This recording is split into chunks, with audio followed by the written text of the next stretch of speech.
এবারে হোম পেজে আমরা হোম পেজ এডিট উইথ এলিমেন্টারে চলে আসব। এডিট উইথ এলিমেন্টারে চলে আসার পর আমাদের হোম পেজ, ওয়েবসাইটের হোম পেজ খুলে গেছে। আমরা আসবো এবার অ্যাবাউটে, এই ছবিটা চেঞ্জ করব। তাহলে ছবির উপরে ক্লিক করছি। এবার যাব চুজ ইমেজ। চুজ ইমেজে যাওয়ার পরে আমরা যাব আপলোড ফাইল। আপলোড ফাইলে যাওয়ার পরে যাব সিলেক্ট ফাইল। সিলেক্ট ফাইল থেকে আমরা সিলেক্ট ফাইল সিলেক্ট করব। হ্যাঁ, এখান থেকে ডাউনলোড থেকে এটাকে আমরা ওপেন করব। ওপেন করার পর দেখছি যে আমাদের কাছে আমাদের ইমেজ চলে এসে, এবার এটাকে আমরা সিলেক্ট করব।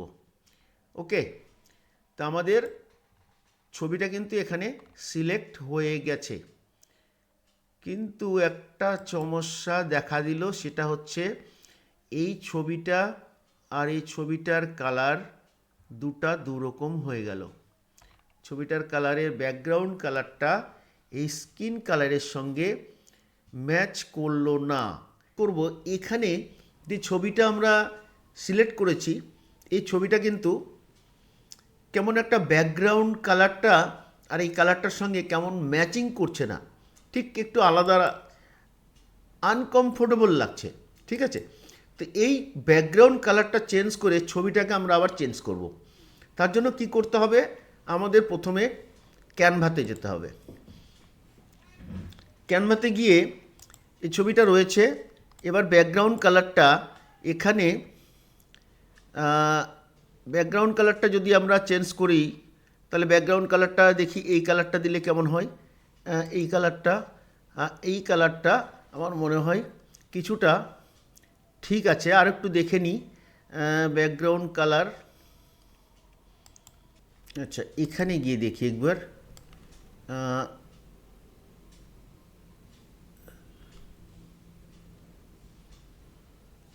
হ্যাঁ, এবার আমার মনে হচ্ছে কালারটা ম্যাচিং করবে।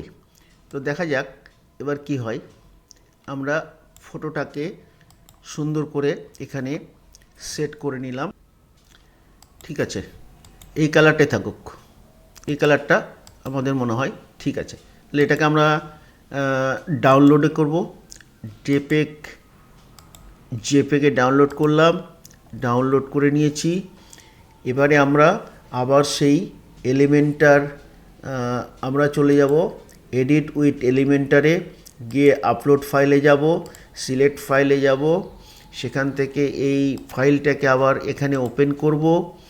ওপেন করার সঙ্গে সঙ্গে আমাদের কাছে এটা চলে এসছে। এবারে আমরা যাব কোথায়, এবারে আমরা যাব সিলেক্টে। এবার দেখছি সিলেক্টে এসে আমাদের ছবিটা কিন্তু সিলেক্ট হয়ে গেছে। এবার এটাকে আমরা পাবলিশ করব। ঠিক আছে,